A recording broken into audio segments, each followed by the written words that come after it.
Hello, welcome to Wrestling in Mom's Basement. This is going to be the weekly wrestling TV shows for the week of May 15th. That's 13th. Raw, SmackDown, 205 Live. May 13th. May 13th. Raw, SmackDown. Let's just go for it. Raw, SmackDown, 205 Live, NXT, and NXT UK. I, of course, am Patrick Young. This gentleman to my right is my co-host, Joe Venuto. and holding an MJF brawler. Micro brawler. Okay. As part of the new Pro Wrestling Tees. Wrestle Crew. Yes. For the month. Now you go over here. Yeah, wrong show. We don't want to insult you. In fact, you're kind of a dick, so you can just go face down. Yeah, you can go face down, but we're talking about WWE, so we don't want to insult you. Sorry.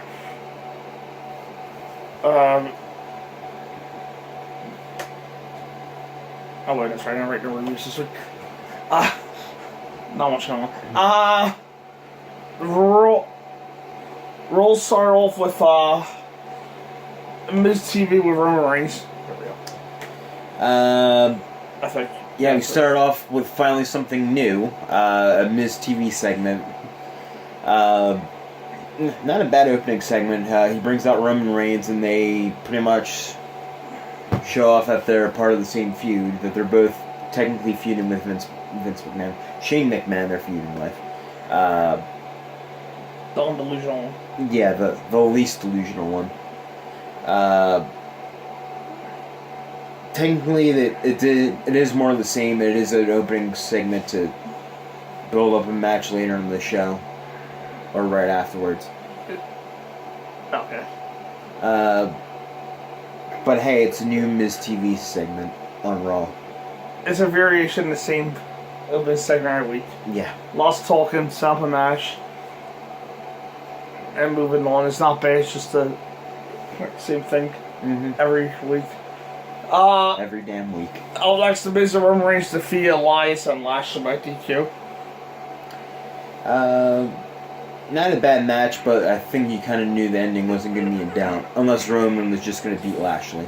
Yeah, it was a solid match. It built into two matches. I'm not looking...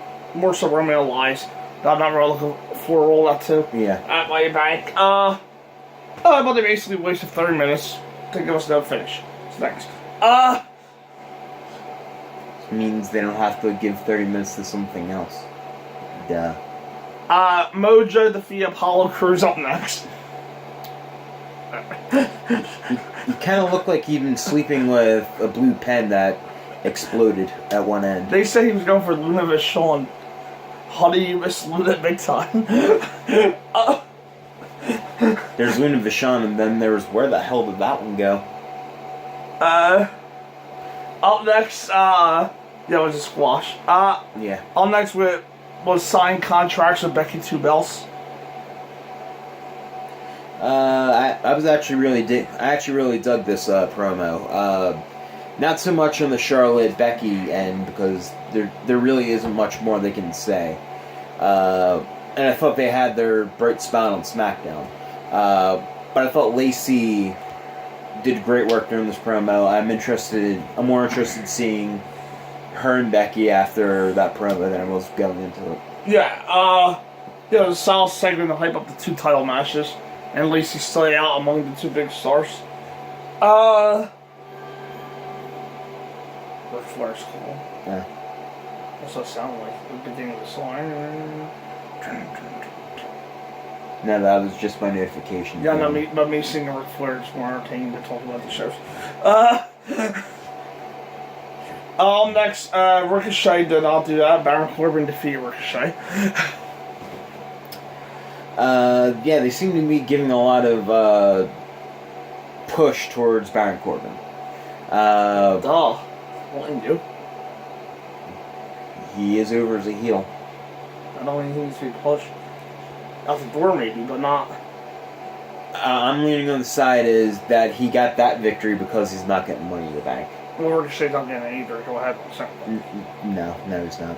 Yeah, Ricochet worked really hard, made Corbin look good, and Corbin picked up the win. In an average match. Yeah.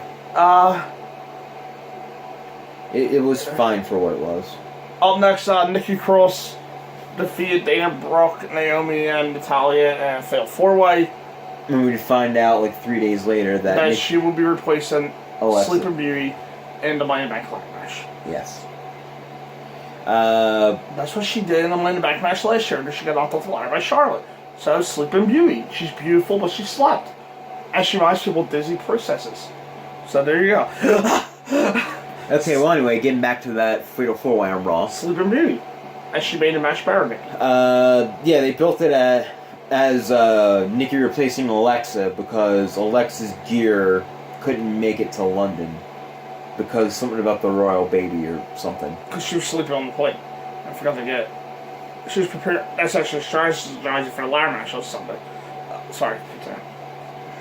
Man, you really hate Alexa Bliss. No, when it comes to ladder matches, guys. So she was sleeping while she was strategizing. Well, she's not going to be in this one. Yeah, I know, so she doesn't have to strategize so much. And they did something really interesting where Nikki felt a little bit of pity for her and wanted to help her out. So that could lead to an interesting dynamic on TV going forward. But the match I actually thought was actually pretty good. Yeah. They let them do things with ladders. It's a Fatal 4-Way. It's no DQ. And the amazing thing is Dana was actually the one that jumped off the ladder. Yeah. Which impressed me. We know who will not be sleeping. She will not be good in the match, but she will not be sleeping. She climbed the ladder faster than Carmella, so that's a good sign. That, and since you're just adding her later into the show, and you probably had that idea going into it, it probably was a good idea to give Nikki that one. Yeah. And we know Nikki will be useful in the match. Not much about Carmella and Mandy. That's train wreck's waiting to happen. Dana, I'll give a pass to. At least Dana knows what a ladder looks like. Yeah. We had the frightened one and the slut. That's what I mean, it's character, not her. It's her character. Her character's a slut. Yeah. I really don't see what she's doing in a regular match. What she's going to do in a ladder match. She could probably do good in a regular match. That is true. I like this. It was good stuff. Everyone got some shine all for them, and then Nikki picked up the huge win. Up next was my match of the week. Rey Mysterio defeated Cesaro in my match of the week. Yeah, I thought this was the strongest match of the week as well. Just good work from Cesaro and Rey. Would love to see this turn into a pay-per-view match if Rey does get the title on Sunday. Yeah, it was very good. Easily the best thing off the show. As Cesaro was very loyal for him to preview him for Joe, and Rey's still a tremendous babyface. And this man handed the Money Bank.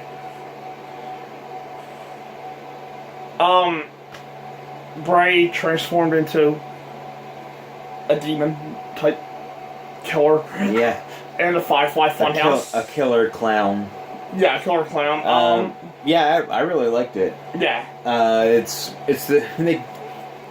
There has been like a creepy undertone to the Firefly stuff. You saw in the first set of vignettes setting it up, and even a little bit during the actual the funhouse ones too. That there's something just bubbling under the surface, and we finally saw where he had a killer clown mask, and it looks creepy. It looks pretty good. So I'm interested in see where it's going to go. Yeah. Roy Cesaro was the best thing in the arena overall. Bray was overall easily the best thing on the shows this week. Yeah. On both shows. AJ and Seth didn't really have much build because AJ was traveling with the SmackDown brand. Yeah. But they did do a very good video package too. And they showed a history from 06, I think. It was from one of the indie matches in Iowa. And the main event, Full Sky, where Strowman's winning back spot on the line. Sami Zayn defeated Braun Strowman. Hallelujah. Yeah. This match was fine for. Yeah, it was a mess. It was, I guess, relatively fine for Raw matches, comparing it to other Raw matches. Compared to other messes. Yeah. It was an easy mess to clean up. and you're gonna like this one better because Sami Zayn goes in the Money in the Bank instead of Braun Strowman. Right. However, that's not really a good sign for Braun Strowman. Well, if Alexa's sleeping, She wouldn't need somebody to take care of her, so he's her caretaker. Okay. Anyway, Sorry. we get sightings from Drew. We get sightings from Corbin, who helps Sammy take out Braun in the match. Yeah, I prefer Sammy and Mike back over Braun. I think everyone does. The multi-heel attack works to protect Braun, but it largely felt like a mess. Yeah. Yeah. So, overall, Bray's secret got me and just about everyone else to say it, so that no one doesn't have overall. Yeah. Bray Cesaro had a good match. Sammy replaced Braun and SmackDown. It was an overall boring show, which is very good for nowadays. Which is better than what we've gotten. Right, it wasn't good. For the most part. It wasn't good, it was just better than what we did. Yeah. Which makes it good by default, because it was just overly boring. Exactly. So good job. We're at the point now where overly boring sounds awesome. Where the hell is the rest of the TV reviews? There we go. He's having trouble with my phone. Phone's too big. SmackDown. Oh, 6.8. SmackDown. Oh, and the rest of them was stronger. Oh, there's my 3 matches. Yeah. We had open promo. Started with somebody. Wasn't it Roman? Yeah, that sounds good. Same open promo as Raw, but reversed. There we go. Yeah. It was Roman TV with The Miz. Exactly. However, this time it didn't set up a tag team match where The Miz was Roman's partner. It ended up being the Usos. A handicap match. And a handicap match. Yeah, it was the same old stuff we got on Raw. What's the purpose of the wild card? If you're going to use the same people over and over again. For the angles. Each show so far has been Miz, Roman, Elias, mainly, and Shane. The purpose of the wild card was to... Does Shane count No, but I'm just saying his feuds. Yeah. The purpose of the wild card has been to set his feud over both shows. Yeah. Because that's not going to oversaturate Roman Reigns and have people turn on him again. They run the same angles with the same people. Yeah, after you have goodwill with him in England. Because that's overshowing somebody so totally works. Yeah, it's not just him in that case, but yeah, I don't get the point of wild card rule if it's just going to be the same people. Just say AJ, Miz, Seth. Actually, not even Seth. Just say AJ, Miz, and Roman and Charlotte are going. Yeah. And Elias are going to be on both shows at this point. Yeah. And the Usos, my fault. They were the other ones. Yeah. And Brian. Yeah. If you're special. Yeah, just say that. Pretty much a list of these people.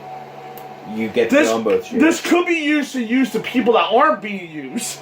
Instead, it's to use the people that are used. Yeah. So it solves nothing. By the way, if the ratings started going below Raw for SmackDown once Roman got moved over, I don't think he's the answer to Raw's ratings. No, he's not. That's not even close. If he's the reason SmackDown dipped below Raw, I don't think he's going to move Raw's ratings back up. No. Yeah, so apparently they don't know the purpose of the wild card either. Not surprised. I'm sick of these repetitive... Well, when Vince comes up with on the fly... We don't know if it was on the fly. It was on the fly. I'm just so sick of these repetitive show opening segments. Okay, moving on. Something normal. Andrade, the Finn Balor, Ali, and Randy Orton in my match tonight for SmackDown. Yeah, I thought this was the strongest match. Andrade picks up the needed win to get some heat going into the Money in the Bank match. I don't think complain about that. Over the friggin' Intercontinental Champion. But still. It was a good, fun match that helped set the stage for the match of Sunday. Up next, Charlotte's got a promo and had a very good video package on Becky and Charlotte. Mm-hmm. Yeah. Up next, Shane, Daniel Bryan, Rowan, and Elias defeated Roman Reigns and the Usos. Yeah, I actually forgot the heels won this match. But it didn't really matter because at the end of the day, the faces got their rub back when Miz comes out with a chair. Yeah, it was a real good match, despite the fact that Shane picked up the pin on one of the Usos. Yes. Technically, your number one contenders to the SmackDown titles. Who are on Raw. Who are on Raw. WWE's confusing nowadays. In the middle of feud with the Revival, who challenged them to a match, I believe, on Raw, and backstage segment. Okay. Yeah. The Kabuki Warriors defeated Mandy Rose and Sonya Deville next.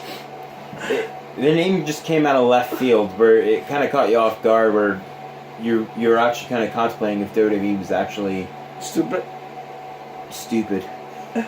to let that name go. But apparently there is some sort of meaning to it. Asuka put on Twitter. That could just be her fill. I think it relates to geishas in some way. That could just also be her covering up. Yeah. Good old Asuka just covering up WWE's racism. Yeah, the match wasn't really much. It was pretty good on one side. Yeah. The Kabukis continue to be a great team. Yeah, Kairi and Asuka were good as always. The other team. And my favorite part of the show, the Kevin Owens show with Kofi. Yeah, I thought it was a good ending segment. It built up the heat nicely for the match. Yeah, it was a good home angle with the add the show Sammy. Involved at Owen. I believe Owen specifically said some along the lines that maybe I'm not alone when the show when they were having to steer down then. Yeah. Yeah. Also, a standout for me on Raw was the video package between Becky and Charlotte. No, SmackDown. My fault. On SmackDown. Yeah, but I forgot to mention it was only a short promo by Charlotte, but yeah. She pretty much came out, kind of like a minute promo to set up the video package. Yeah. Which I thought the video package was excellent. Yeah, explain their history. Yeah. So very good there. Yeah, SmackDown was... I don't want to say this about SmackDown. I thought it was kind of boring. And one of the more boring, uninspiring efforts I think I've seen all year from them. Yeah. Not anything Very terrible. video package heavy. Very video package and promo heavy. Yeah, and like I said, the company continues to favor Romans to answer for both shows. Yeah. And there was literally, no, I don't want to say none. But you could tell this week there's not as much excitement as there should be for Money in the Bank. I honestly think they just want to get it over with. Get it over with. I don't think they care anymore. They just want to get past Money in the Bank. And or hopefully that's the thing they want to get past. And go to Saudi Arabia to watch the geriatrics wrestle. Exactly. 205 Live kicked off with Humberto Carrillo defeated Jack Gallagher, Mark Andrews, and James Drake. Not only was it a good match, but I thought it was a good showcase for the names you don't necessarily see as often, especially in James Drake and Mark Andrews. Yes. It was a good, fun opener. Good pace to allow everyone just some time to shine. And the main event, Tony's defeated Ligero on my match of the night. The hardest working match of the week, I think. Right. Ligero. Don't forget Ligero had another one. Yeah, oh yeah. He had 2 hard working matches. Yeah. But I did think it was a very good match. Nice and Ligero worked pretty well. Ligero, if they get done with him in NXT UK, I think he has a very solid home in 205. Yeah, it was good, and compared to main event, I don't think it never hit the level that they were going for, which was to make it more than good, but it was still a very good main event. And afterwards, the bar laid out in Nice. And Ligero. NXT UK kicked off with Piper Niven defeating Jamie Hayter. Yeah, it's pretty much just a good squash for Piper. Yeah, this was this good squash match instead of 50-50 bullshit they've been trying to do recently with her. Yeah. Next, Jordan Devlin defeated Ligero in a fatal 4-way qualifier for number 1 contender. Yep, the hardest working man in the company returns. This is my match of the night. I thought this was the best match in the show. Ligera continues to deliver, and so does Jordan Devlin. Yeah, it was good. George continues to look like a star, while Ligero continues to be a great underdog babyface. Yeah.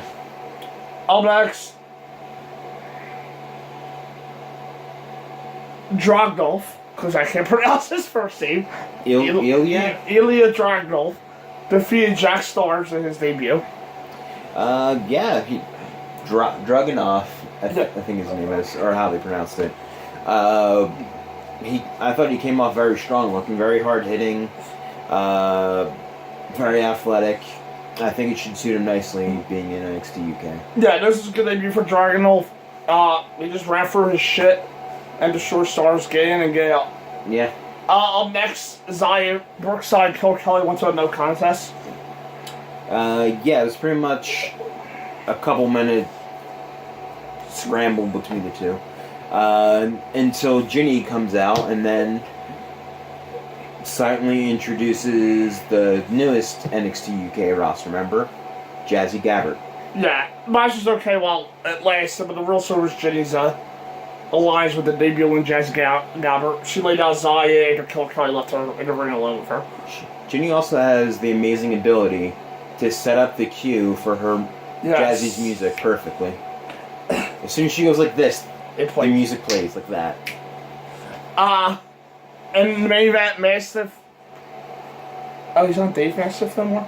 Mastiff. I thought it was Bomber Dave Mastiff.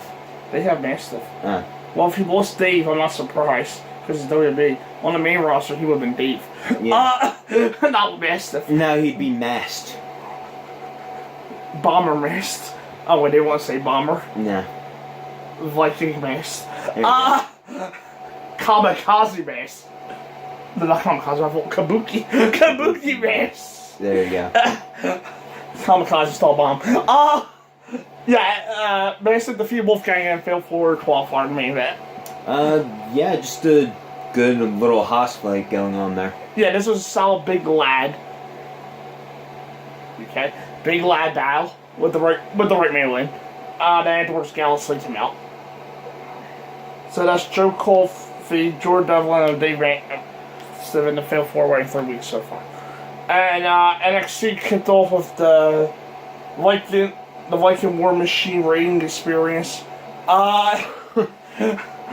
What? Yeah.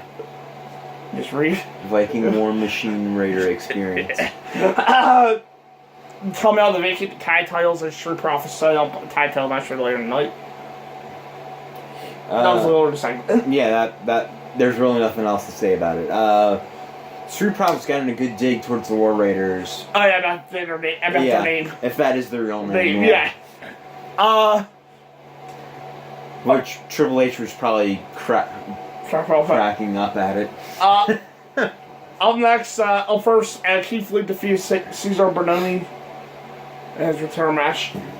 I thought they did a good job of actually, because with some reason for Keith Lee, he gets the little 50-50 stuff. The Piper Neville stuff. Yeah.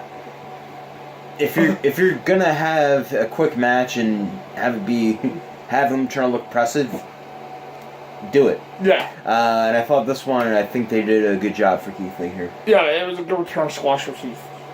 That's Kushida defeated Kona Reeves in my match of the night on NXT. Because it was the only match that actually went left. I thought, it was an okay match. Kushida was able to showcase his stuff, and Kona Reeves took it. So it was okay. Kushida's great, and Reeves is a warm body. He's pretty much just the body for Kushida to get his shit in. Up next, Vanessa Bourne defeated Jessie. Surprisingly not as bad as I thought it was going to be. Vanessa did okay, and Jessie they took her gimmick from her, but she did fine, I guess. It was a good win for Bourne. It was dominating and aggressive. I don't know why Morrow's swiping left. But okay. On Vanessa, yeah. And the main event, the Viking Raiders defeat... I'd swipe right on her entire family just to get to her. The Samoans, by the way. Yeah. There's a lot of them. Yeah, the NOIs, Roman, Rock, Nia, the Usos, but calm down, I'm not swiping Rikishi. I'm not swiping right on that group. I'm swiping right on, like... No, but I'm saying I'd swipe right for her entire family just to get to her. I would swipe right for, like, The Rock's mom. The Rock's ex-wife, but that don't really count. The Rock's mom. Tamina. You probably could count Rock's current wife, too. Yeah, Rock's current wife. Tamina. There's not wrong with in terms of looks. Big girls can have love. Big girls need love, too. Don't quote that, man. Vicky's ex. Yeah. Stay off the crank, Aunt. Stay off the crank. Crack. And the crank. We don't know who the crank is. But right, Vicky. Everybody else has, except for us. Well, anyway, you can finish your description of the match. That's one on Tamina like beast. The Viking Raiders defeated the Street Profits at DQ. The match was fun while lasting, and the post-match, for downsides that Dane Burchard worked out well, so it was a chaotic fun to set a stage for NXT with the champs leaving. And I believe Ivar and Eric just said goodbye to NXT. After they laid out everybody. Yeah, they dropped the belt, laid down the belts, and bowed. Yeah, they will not be a Takeover 25, I'm pretty sure. Probably not. The belts are vacant, I believe. Yes. Last of the week.